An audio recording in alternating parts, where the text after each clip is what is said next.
I never meant to break into the Northfield State Hospital. The place looms in every top 10 abandoned asylums list online red brick spires, shattered stained glass, 4 floors of sagging hallways frozen since the lights went dark in 1989. I watched Urbex clips for years, but only behind a screen. That changed when my old roommate Mason blew through town with a pry bar, 2 headlamps, and an open weekend. He called it a harmless explorer, grab photos, tag the Explore subreddit, maybe pull a ghost story for TikTok. He reminded me we used to sneak campus steam tunnels and never got caught. I let nostalgia and boredom overrule caution. We met at the dead-end turnaround where State Route 15 dissolves into weeds. Chain link topped with concertina wrapped the main drive. Someone had already uprooted a corner panel. Near twilight we slid under, flashlights dark, boots crunching tire glass. Wind threaded through blown-out windows. Every gust dragged curtain ribbons across broken frames, making a lazy whipping sound. Easy, Mason whispered. Shoot, tag, bounce. I nodded, backpack rattling with camera gear. First floor smelled of rotten pharmacy dust. Black mold vines climbed wall tiles. Ceiling paint curled like stale chips. I tried to ignore the graffiti, mostly IRS and pentagrams, but one fresh tag read, "Help Emily the 11th of February 23, in red marker thick enough to drip." February was only 6 weeks back. I snapped a picture, resolved to move. Ward Maps online claimed 17 sat on the 3rd floor. West Wing Original Juvenile Ward, later isolation for violent patients. Its corridor was a half ring with barred windows every 10 yards. Mason wanted the iconic shot. Single bed frame under collapsed ceiling, moonlight pouring through. Up 2 stairwells, we found the hall exactly as pictured, except the bed frame lay on its side, mattress foam shredded. Someone recently dragged it because streaks in the dust still looked moist. My phone buzzed. Mel texted a meme of a cat choking a vacuum hose. I thumbed shooting, safe without context, slid the device back. Mason's headlamp beam danced over room plaques, numbers 15, 16, then 17. The door hung half open, lock plate torn. Inside, bed frame, pile of hospital records, and the stench of something animal, recently dead. Mason muttered coyotes, though we both knew no predator climbs 3 floors. He planted his tripod, aimed at the bed, set a 30-second exposure. I swung my leg to the walls. Childish sketches covered paint crayons, maybe lipstick faces without eyes, arms stretched too long. Center top. Still here, scratched deep enough to expose brown plaster. A flutter moved near the ceiling. I raised the beam. Nothing. When I lowered it, Mason cursed. His camera dangled. Tripod legs shifted. Wind gust, he said, though the broken windows in the hall were silent. Photo review showed the classic Urbex vibe collapsed. Plaster, bed, beam haze plus a blur near the doorframe. Like someone walking across during exposure. Could have been my elbow, but I hadn't moved. I suggested we call it. Mason laughed. Said give him 10 minutes downstairs in the electroshock theater. He had a knack for chasing creepier rooms. I followed, but my gut wrote checks my courage bounced. Basement stairs spiraled behind a locked fire door. Mason popped the latch with his pry bar, clanged loud. Dust drifted like snow. The smell turned metallic, as if old copper wire burned unseen.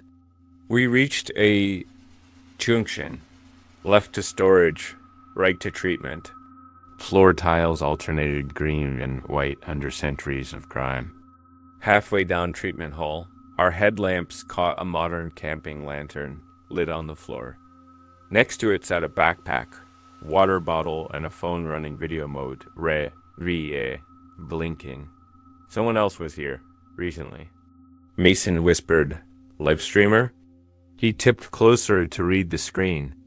Audio hissed through the phone speaker. Airy breathing, occasional sniff, otherwise silent.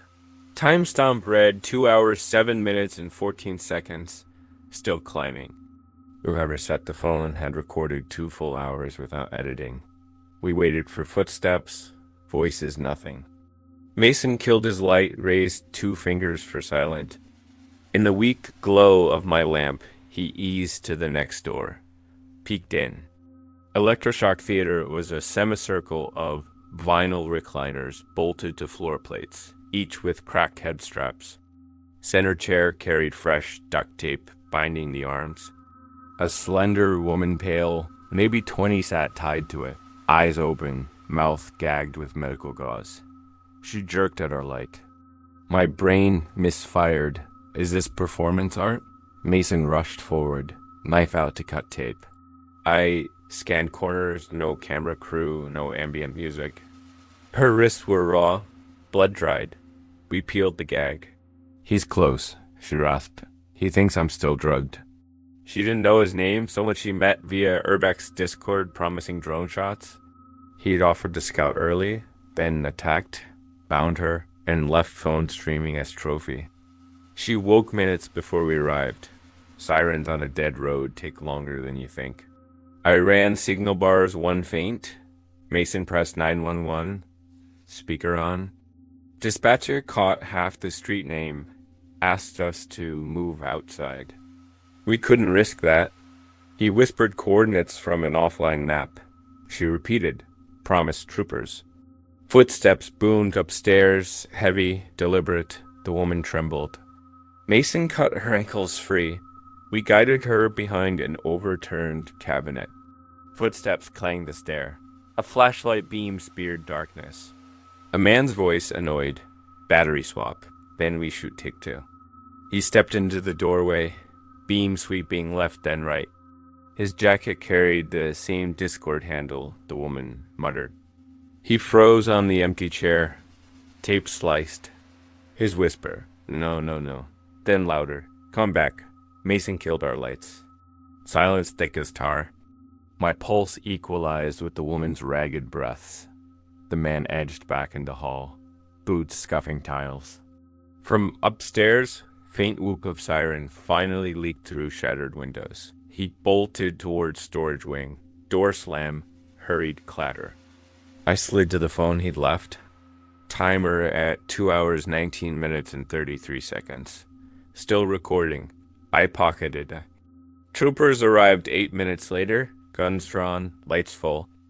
The man was gone. Storage door led to collapsed tunnels, venting outside beyond the fence. They aired a bolo using my dash cam stills. Plate numbers scraped from the phone's earlier footage when he loaded gear into a white van. By sunrise, they found the van burned under a rail bridge. No body, no wallet. Media lifted the story. Kidnapping interrupted an abandoned asylum. They blurred the woman's face, played my shaky phone clip of the empty chair. Comment sections argued it was ARG marketing. The police didn't. They collected the phone, my headlamp, the help Emily tag upstairs, a match to her name, written when she escaped once before and was dragged back. Northfield State Hospital sits behind taller fencing now. Motion sensors ping local sheriffs. Yet, Urbex forums still share the coordinates. Say security only matters on weekdays. Sometimes a new post surfaces with grainy night vision shots labeled Ward 17, showing a woman's silhouette in the electro chair. Mods remove them, cite victim privacy, but users re-upload. Nobody knows if it's her, a copycat, or him still prowling. I deleted my subreddit account, sold my DSLR. The pry bar Mason loved now rusts in my shed. When friends plan abandoned site hunts, I reroute the talk to well-lit breweries. The last text from the woman sent after court depositions simply said, I dream of sirens turning the corner. I do too. Because in those halls, the scariest thing wasn't the shadows or the asylum myths. It was the points of light, A phone recording a headlamp beam, showing exactly how long a predator will stand, still waiting for a scene to reset, confident no one else will wander into the shot.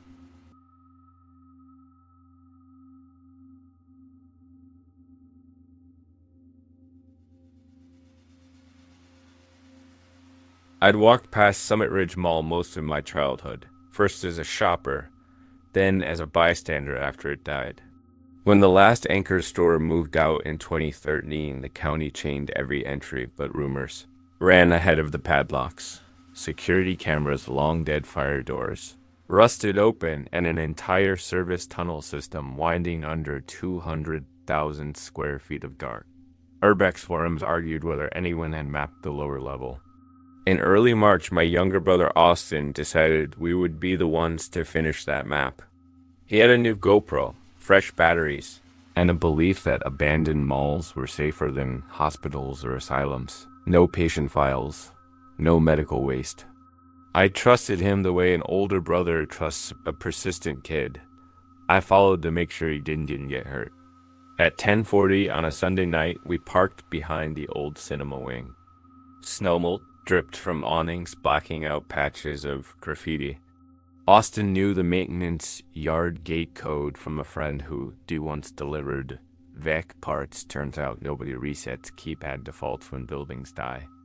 We ducked past dumpsters, hopped a short railing, and faced a steel door half hidden by vine-choked lattice. One tug, nothing. Second tug, hinges groaned and the smell hit dust, mold, something like wet carpet left in a garage all winter. Inside, our headlamps picked out service corridors wide enough for golf carts. Beige walls, cracked tile floors, pipes overhead marked sprinkler main every 20 feet. Rats scurried from chewing gum wrappers. Austin's map app traced a blue dot that barely drifted thanks to zero cell. He said the food court was straight ahead.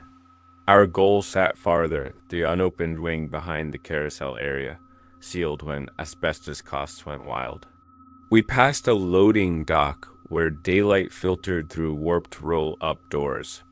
4 abandoned kiosks sat toppled cell phone cases, knockoff perfume, a cart selling spiral fried potatoes. Beyond, a caged escalator rose from darkness into darker. Austin whispered north stairwell, consulted a screenshot of the original fire plan, and pointed right. 10 minutes in, we reached the center court.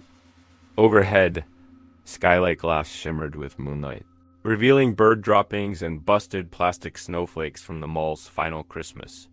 The carousel platform remained, stripped of horses. Its control box door hung open, wires snipped. Someone had spray-painted a crude face on the mirror column. I shivered not from the art, but from faint music, almost too soft to notice, drifting from vents above. Austin cocked his head. I killed my lamp. The music faded. He shrugged, said vac vents, whistling wind. I forced myself to agree. We located the employee stair for the sealed wing. Concrete steps corkscrewing down to the service tunnels. A padlock hung from the latch, rusted but uncut. Austin produced bolt cutters. Metal snapped like celery, echo jumping floor to floor. We hesitated, listened silence, but for distant water drips. He shouldered the door open. Chilled air poured over us. The lower tunnel felt different. Walls coated in condensation, thicker dust on floors, occasional shoe prints that crumbled under light. At each intersection, Austin chalked an arrow on the tile-old spelunking habit so we could find our way back. 10 minutes in, we found an electrical room that looked ransacked recently. Junction boxes open, copper stripped. Cable ends lay jagged and bright. Somebody else was harvesting metal within the last week. Good news, Austin said. Scrap thieves never come after midnight. They like daylight exits. I didn't find that comforting. The real unease began when we reached a heavy door labeled Compactor 3. It was a jar of fingers width. Austin swung the GoPro low between crack and jam. The IR screen showed a narrow chamber, Industrial garbage press still in place. Safety cage mangled. On the grime-coated compactor table rested a new roll of duct tape, half-used zip ties, and unopened nitrile gloves. Black footprints led away toward a deeper tunnel. Whoever stripped copper also brought restraint gear odd combination. Austin whispered maybe it was homeless encampments. I whispered maybe it was worse. But he pushed forward, coaxing a longer shot for legs. We followed the footprints until air grew colder and smells shifted to staleness edged with copper. My headlamp beam landed on a grated floor section beneath, another level, water ankle deep. A makeshift ladder of rebar welded into wall descended. Footprints stopped at the grate. Fresh scratch marks led down the rungs. A nylon rope anchored to a conduit pipe disappeared beyond lamp reach. I said enough. Austin argued batteries still at 80%. While we whispered, a sound clanked far in the great metal tapping pipe. Rhythmic, deliberate. 3 taps. Pause. 3 taps. Austin swung camera down. Nothing but reflecting water. We both jumped when our phones buzzed. No signal bars. Yet a text arrived. Unknown number. 4 words. Wrong floor. Go back. The hair on my forearm spiked. I tried to reply, then failed. Austin finally listened. We backtracked. At each chalk arrow, we checked for smudge. They remained. Good. Near the employee stair, I noticed our compactor door now stood wide open. Not ajar. Duct tape and gloves gone. Someone had been behind us.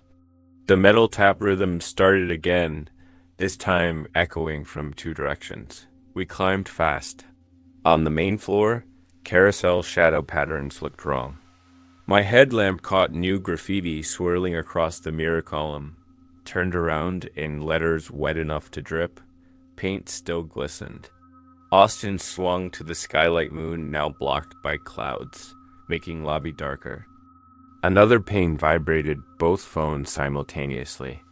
Same number. Stay. 1 second later, a follow-up.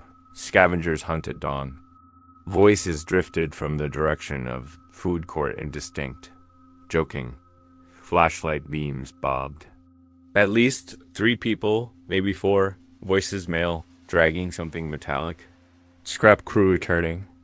If they found 2 strangers with cameras, best case they'd scare us. Worst case, they'd silence witnesses. We ducked between kiosk frames, crawled across sticky tile, and hit the service corridor we entered. Our broken fence panel showed rectangle moonlight beyond dumpsters.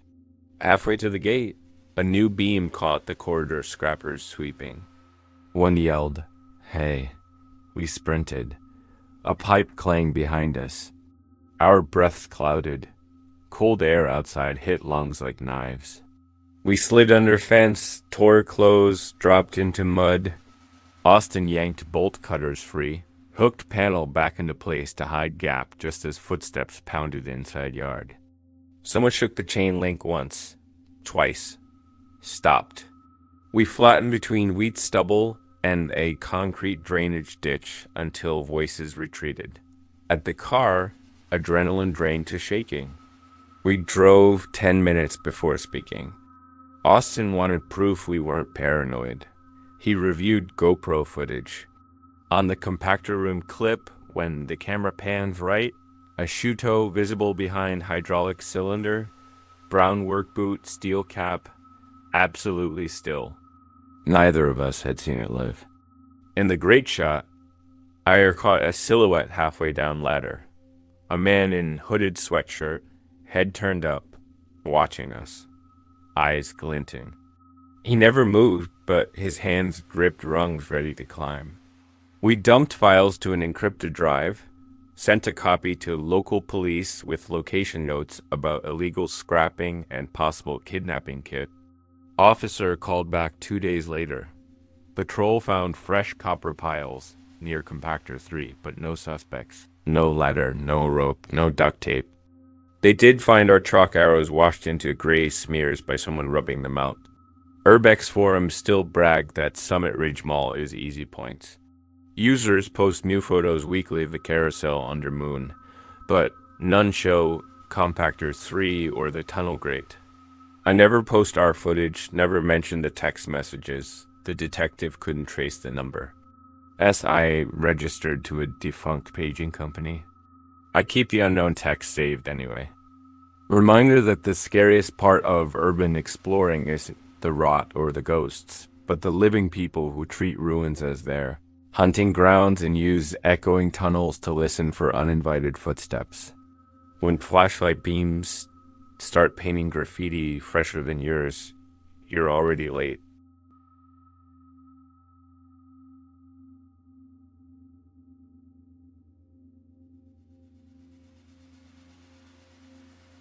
The old Redwater power station had been fenced off since the late 1990s, but the two hyperbolic cooling towers still dwarfed the flat Kansas wheat fields like gray hourglasses. Urbex blogs swore you could walk right under the South Tower if you knew which section of chain link had rotted loose. I de-bookmarked those shaky phone clips for years and finally got my chance when my cousin Drew drove through Wichita on his way to Colorado. He'd packed climbing ropes, respirators, and the kind of overconfidence you find in people who've never been caught trespassing. One night, he said, "You shoot photos. I scout graffiti. We're out before sunrise." We parked on a gravel road half a mile west of the main gate at 11:40 p.m. No moon. Just distant farm lights and the silhouette of those towers against a faint star haze. The fence sagged at the bottom where bloggers promised. Drew's bolt cutters finished the job. Inside, waist-high weeds hissed louder than the highway. The massive boiler house loomed to our left window's punched steel catwalks dangling. Tower bases squatted ahead, concrete rings 40 yards across, center voids stretching up into black. We aimed for the South Tower. Drew flicked his headlamp once. Killed it. Said phones only from here. I took point with the camera. The echo under the tower throat was immediate each. Footstep rang up the curved skin and slid back down doubled. My first flash burst painted a cone of columns disappearing into the dark throat. The light died, and a second later the flash echo answered, a short metallic click that wasn't it from my shutter. Drew whispered, "Thought that was you." I said no and fired another shot. Same extra click. Could be a bird diving across the void? We moved on, following a faded yellow maintenance line stenciled on the concrete floor. At the exact center, we found a blue camping lantern glowing weak. Brand new batteries, fresh dust disturbed in circles. Next to it lay a cardboard box the size of a car battery, unsealed. Inside, dozens of animal bones, bleached, sorted, tagged with handwritten dates. Most recent tag was tonight's date. Drew swore under his breath. We both spun at a new sound, a rope whirring. Overhead, barely visible, a climbing line hung down the tower wall from a catwalk, maybe 80 feet up. The rope was still vibrating. Someone up there had just rappelled or hauled a load.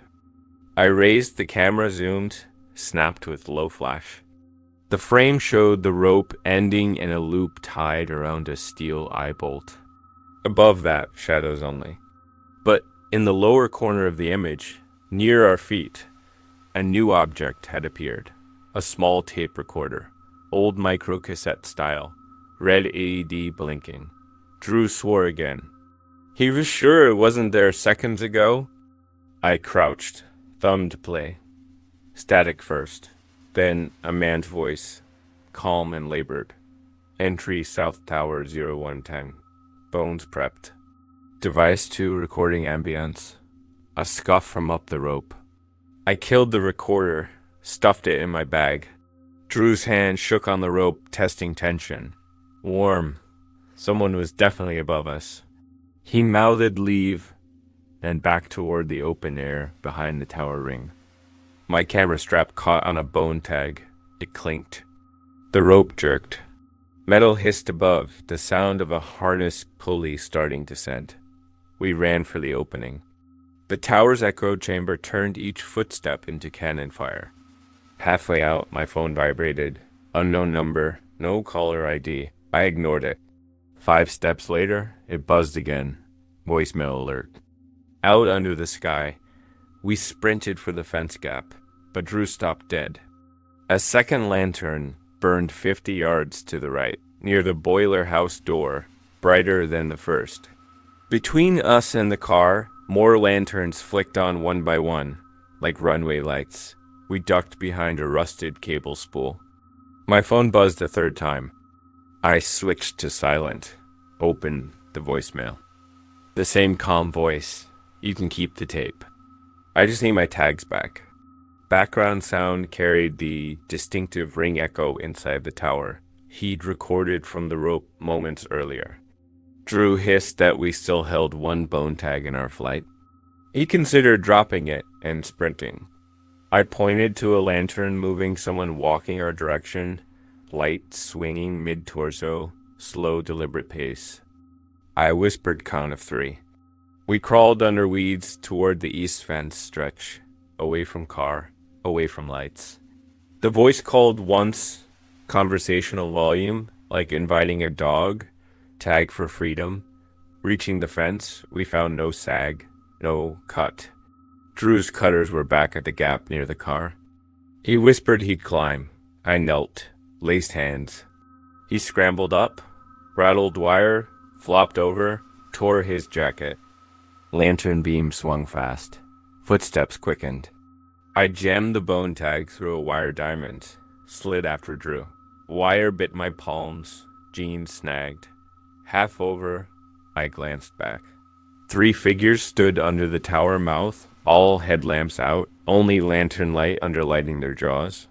One raised an arm not to chase, but in calm wave, as if to remind me we'd watched each other now. We sprinted across the field toward a municipal pump station, circled the property to the road, and hitchhiked 2 miles before a sheriff's deputy responded to our emergency call.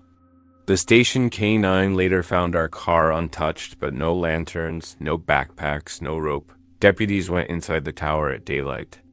They recovered the first lantern drained dead, no bones. Fresh footprints ringed the yellow maintenance line. Rope was gone. The tape recorder stayed in my bag. County kept it. They linked the voice to trespass reports at 3 other. Midwestern plants. Someone cataloging animal remains in abandoned industrial echo chambers for acoustic ossuary experiments. Whatever that means. No arrests yet. Drew deleted your Urbex profile, sold the climbing gear, swore off abandonments. I still shoot architecture, but under legal daylight. Sometimes late at night the unknown number calls again.